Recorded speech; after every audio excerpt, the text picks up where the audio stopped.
Mark, thank you, and thank you to all of our colleagues at Penn and LAF for organizing this extraordinary day.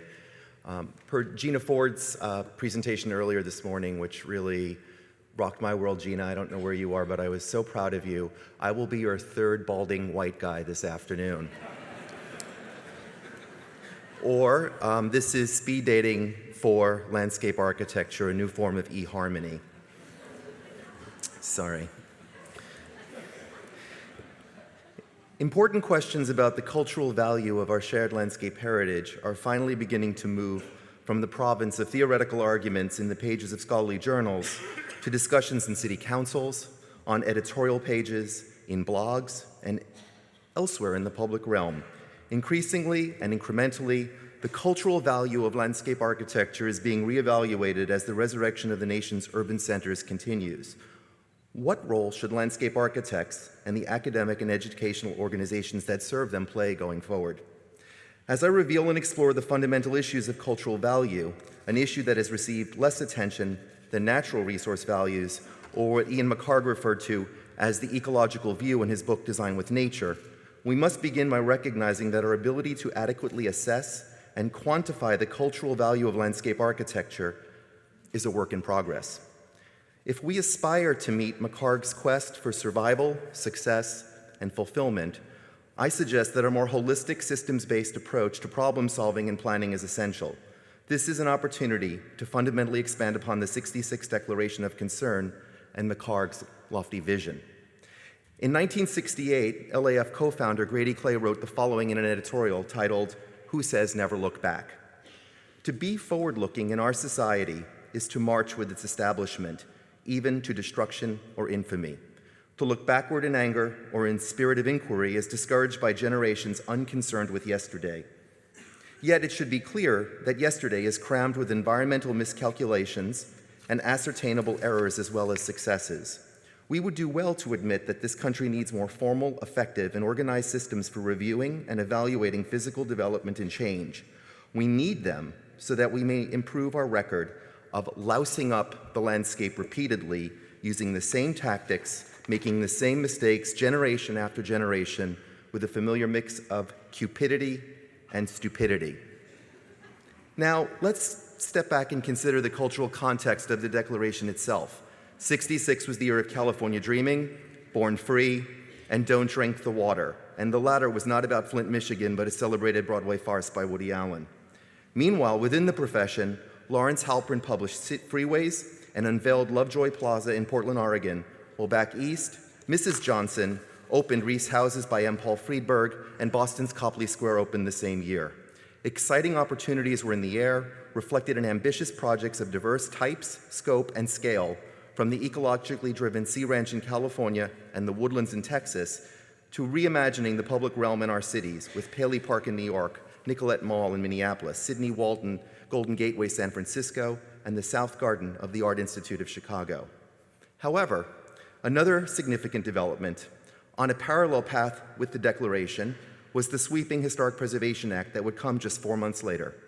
The enabling legislation recognized that, quote, the spirit and direction of the nation are founded upon and reflected in the historic past, and that the historical and cultural foundations of the nation should be preserved as a living part of our community life and development in order to give a sense of orientation to the American people. This consequential law, which emphasized the value of our nation's historical and cultural foundations, marked the inauguration of National Historic Landmarks and such designations as New York Central Park and the Niagara Reservation.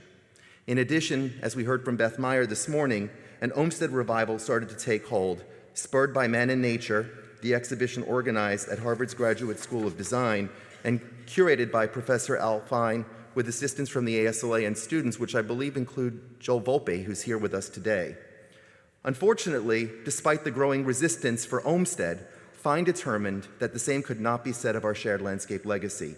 In an October 1972 article in Landscape Architecture magazine, looking at the study of the profession that had been funded by the Ford Foundation, Fine lamented, the discovery of the view of the past held by most landscape architects, and according to the survey, it was almost uniformly viewed as being of least importance in the training of a professional.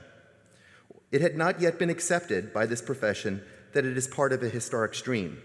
that history is everything that happened up until a minute ago, and in that case, and these are Fine's words, therefore includes the work of such contemporaries as Halprin, McHargue, Ekbo, Sasaki, Simons, Church, and others. And in fact, he goes on to say that a denial of history is a denial of the civilized mandate to constantly re-examine what we have done in terms of what we are and what we wish to become.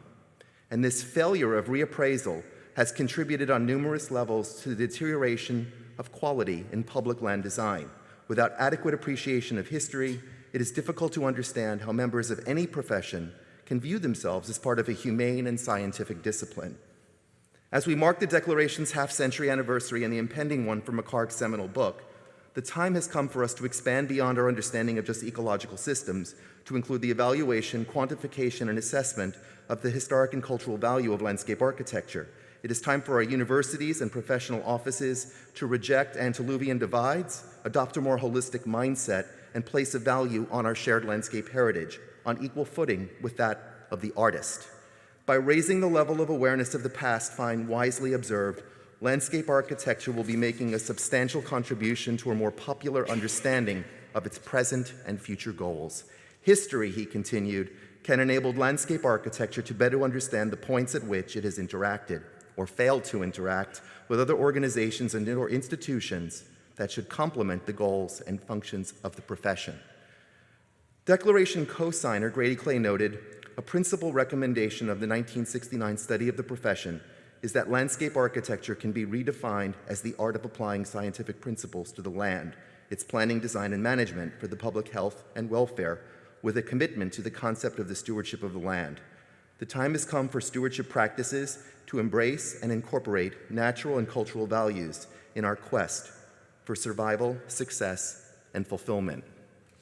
With my last 3 minutes, what I'd like to do is share a video of an oral history we completed just months ago with Harriet Patterson, who was a student at Penn and working with co-founding signer Declaration landscape architect George Patton. This is one of the outtakes from that interview, and it is also part of an exhibition that's on view here at the Architectural Archives.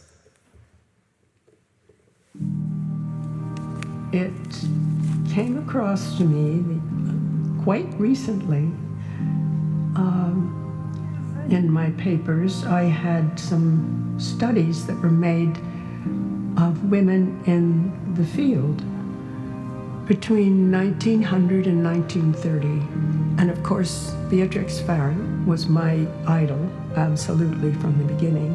She was one of those. And then there were a few other, Ellen Shipman and Marjorie Coffin, and a few other women who were practicing landscape architects. They called themselves landscape designers.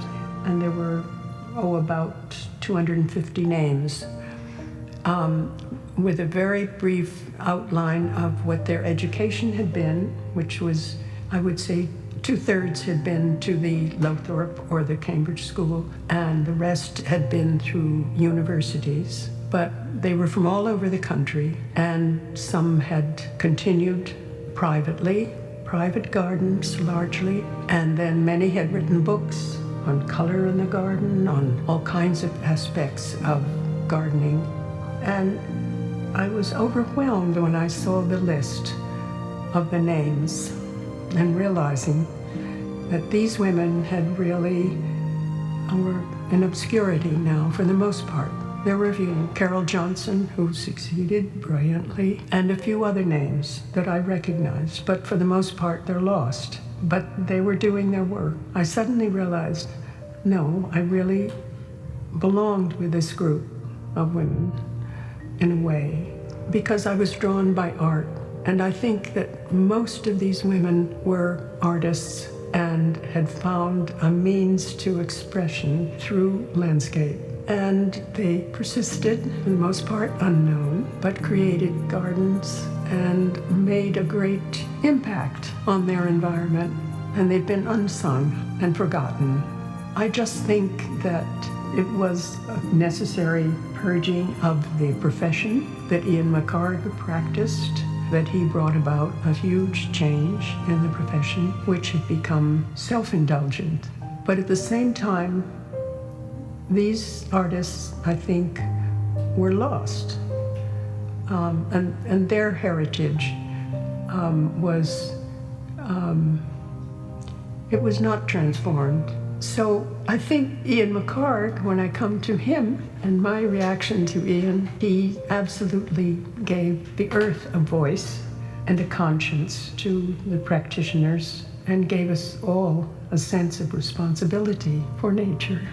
At the same time, he lost some of the artists, and I would just like to see the artists come back into the world of landscape architects.